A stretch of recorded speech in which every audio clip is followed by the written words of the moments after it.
Hello mga kabibig, welcome back sa ating bagong YouTube channel. Ito ang pinakamaingay na YouTuber sa balat ng YouTube. Ako si Kabibig, maglabak-labak na ta with evidence. Naku po, Boyeng Rimulya, fake news ka pala. I don't know Kabibig ha, pero ang ICC spokesperson na si Dr. Fadiel Abdallah nagkomento hinggil sa di umano'y warrant of arrest ni Bato de la Rosa. Wala daw. Wala, no. ICC news can be found only on ICC official communications channels and press releases. On the confirmation on the arrest warrant from the ICC against Senator Roland Bato de la Rosa. So wala. Walang arrest warrant. Yan ang sabi ng ICC spokesperson. Isaan pa nang galing yung istorya ni Boyeng Rimulya na very confident siya. Na sabi niya, oo, meron nang pinalabas na ICC warrant of arrest. Diba? Pati nga ang DFA. Nagsalita na rin na wala. Walang warrant of arrest mga kabibig. Bakit? Ano ba nangyari kabibig? Diba? Ito ang sabi mga kabibig. Nasa ba yun? The Department of Foreign Affairs and the Philippine Embassy in The Hague clarified that they have not received any warrant of arrest or related documents from the International Criminal Court amid reports that an arrest warrant has been issued against Senator Roland Bato de la Rosa. Pero alam mo kabibig, posible ding merong warrant of arrest. Remember, nung Katangolo Duterte, sekreto yung pinasabog nila, na shock na lang tayo, 'di ba? Hindi pinaalam ng tao. Tapos yung find out ni Senator Amy Marcos, wala parang red notice. Sila lang ang nagdakip kay Pangulong Duterte. Yung mga group effort, mga kabibig. 'Di ba?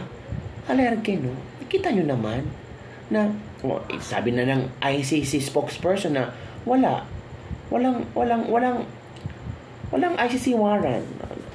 Yung ICC warrant na yan ay makikita yan sa ICC official communications channels and press releases. Wala namang press release tungkol sa ICC warrant of arrest para kay Bato de la Rosa.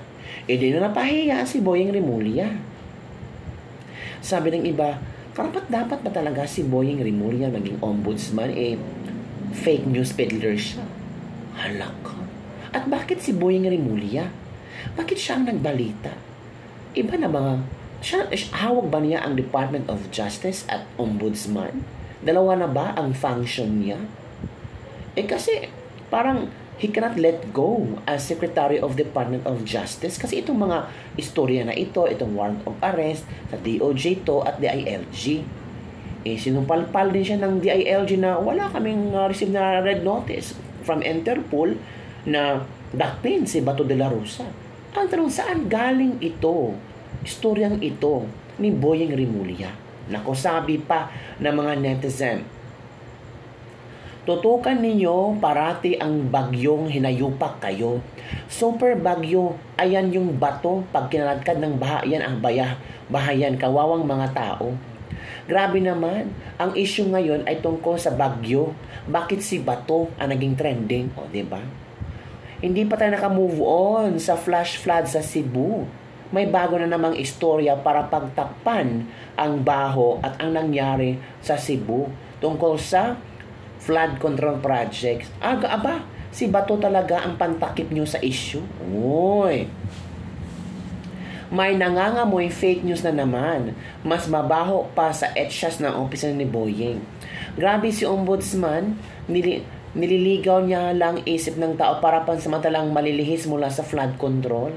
Chismis lang pala. Chismoso talaga tong si Boyeng from Joy 540. Si attorney yung nagpakalat niyan, nag-act na prosecutor against PRRD, pero hindi naman yan tinanggap ng ICC. Yan ang attorney.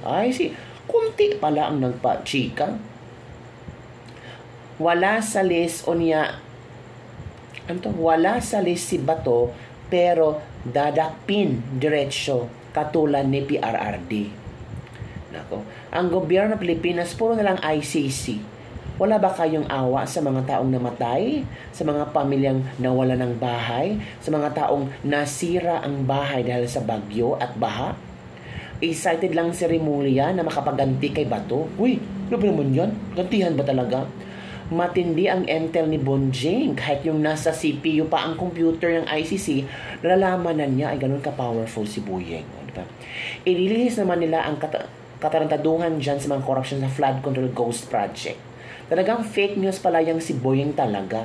Sabi niya confirm na meron pero wala pala. From Clayton Miranda Muraring. Pero hindi natin alam, baka meron talaga. Diba? At itong mga ahensya nito ay nag-deny lang. Diba kabibig?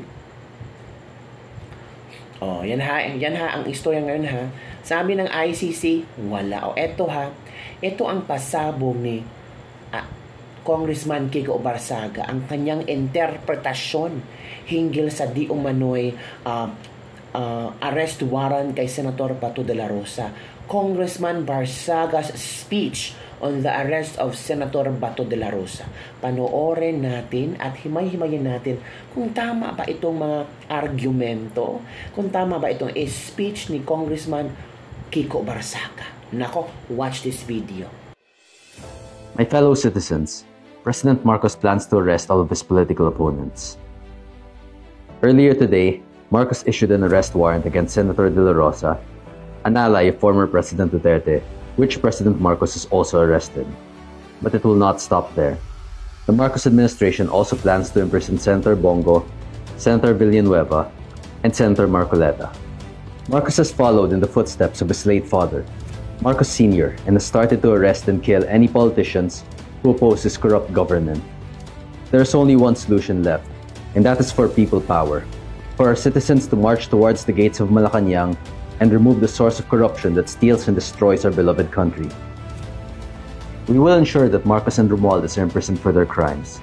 God bless the Philippines.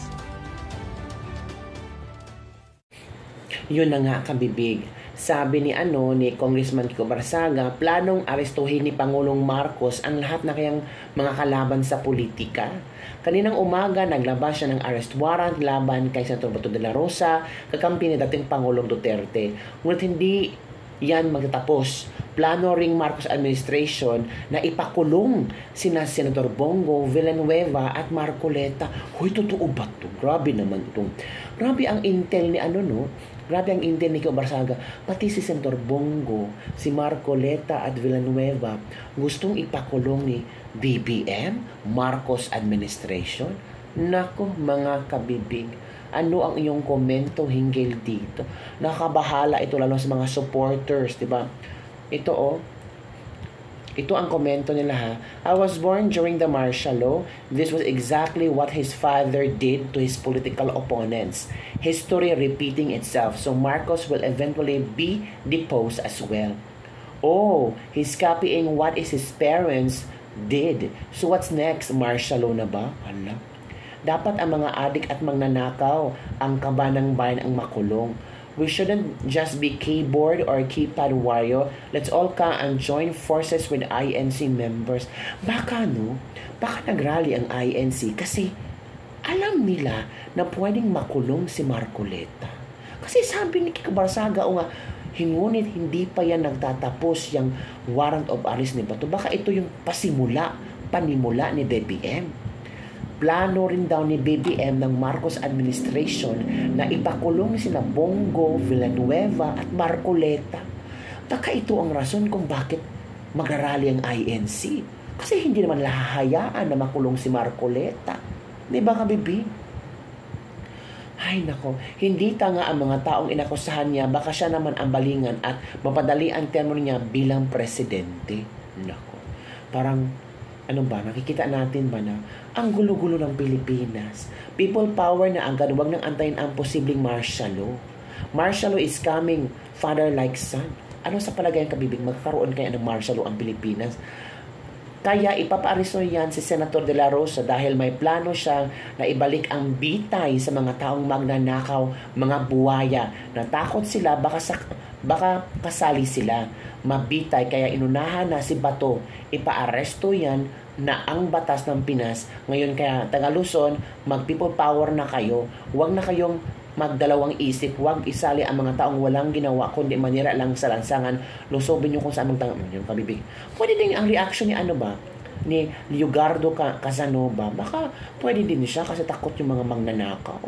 Kasi talagang ang sabi ni Bato, bibitayin ang mga tawag dito,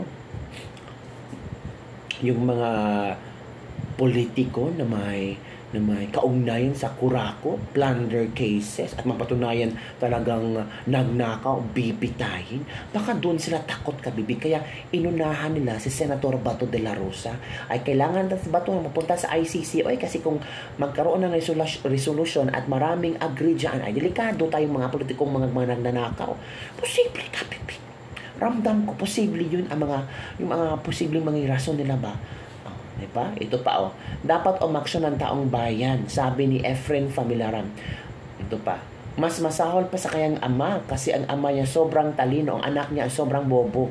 Sabi ni Rolando M. Danduan Jr. It is not issued by the court in the Philippines. Understanding difference will make it better. The apple doesn't fall far from the tree. Yan ang mga komento ng ating mga ikaw kabibig.